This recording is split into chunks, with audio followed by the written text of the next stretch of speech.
Je pense que déjà en tant que professionnel de santé, au-delà des bénéfices qu'on peut obtenir avec le patient, ça nous permet d'avoir une approche un peu différente. C'est-à-dire que nous, voilà, on a été dans notre formation habitués à coter par exemple la force musculaire d'une certaine manière. Et là, ça permet de donner plus de sens au mouvement en lui attribuant des sensations, en essayant d'observer par exemple s'il y a des compensations. Et ça, c'est des choses qu'on ne va pas faire forcément instinctivement ou alors au bout d'un certain temps dans la rééducation parce qu'on se rend compte que voilà, il n'y a pas d'évolution et on ne sait pas d'où ça vient. Donc ça, c'est un point très positif. Et je pense qu'au-delà de simplement le conseiller à mes confrères, je pense que ce serait même intéressant de l'intégrer en fait dans le cursus de formation de kiné.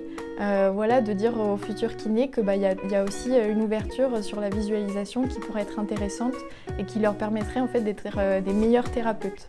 Alors, si je devais recommander la méthode à des confrères, je le ferais car déjà le bilan comporte des tests qui sont holistiques et qui sont facilement reproductibles en fonction de l'articulation ou de la pathologie qui nous est donnée.